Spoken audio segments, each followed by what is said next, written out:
Ready. लिखो सभी।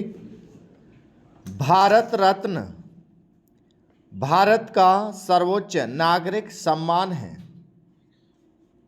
और यह सम्मान असाधारण राष्ट्रीय सेवा के लिए प्रदान किया जाता है। इन सेवाओं में कला, साहित्य, विज्ञान, लोक सेवा और खेल शामिल हैं। पहले इसमें खेल की श्रेणी शामिल नहीं थी, परंतु वर्तमान में इसमें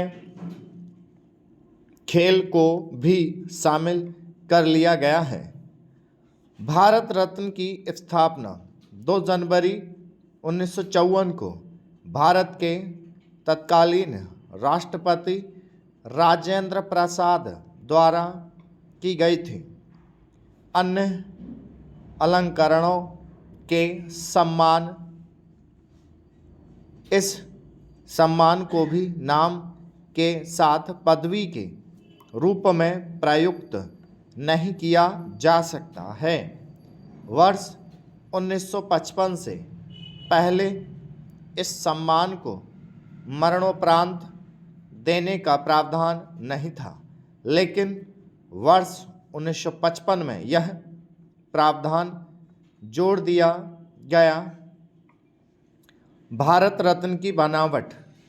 भारत रत्न के डिज़ाइन में वक्त के साथ बदलाव भी किए गए हैं।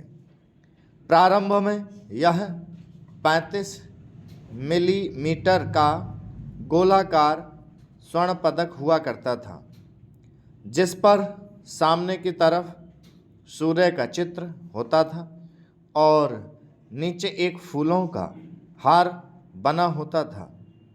पदक के पिछले हिस्से पर सत्यमेव जयते लिखा होता था। भारत रत्न पश्चिम बंगाल के अलीपुर में बनाया जाता है। वर्तमान में यह पीपल के पत्ते के आकार का होता है। यह 5.8 इंच लंबा, 4.7 इंच चौड़ा व 3.1 इंच मोटा होता है। यह तांबे का बना होता है और इस पर प्लेटिनम से बना सूर्य का चित्र होता है। इसके नीचे चांदी से भारत रत्न लिखा होता है। इसके पिछले भाग पर राष्ट्रीय चिन्ह और इसके नीचे सत्यमेव जयते लिखा होता है। इसे सफ़ेद धागे के साथ गले में पहनाया जाता है। वर्ष 2019 में भारत रत्न से सम्मानित व्यक्तियों का परिचय। केंद्र सरकार द्वारा वर्ष 2019 में निम्नलिखित हस्तियों को भारत रत्न से सम्मानित किया गया। नानाजी देशमुख। नानाजी देशमुख का पूरा नाम चंडिका दास अमृतराव देशमुख है। इनका जन्म 11 अक्टूबर 1916 को महाराष्ट्र के हिंगोली जिले में एक ब्राह्मण परिवार में हुआ था। इनकी माता का नाम राजाबाई अमृतराव देशमुख तथा पिता का नाम अमृतराव देशमुख था। नानाजी देशमुख 12 वर्ष की आयु से ही राष्ट्रीय स्वयंसेवक संघ से जुड़ गए थे। बाद में नानाजी संघ के प्रमुख विचारक और स्तंभ बन गए।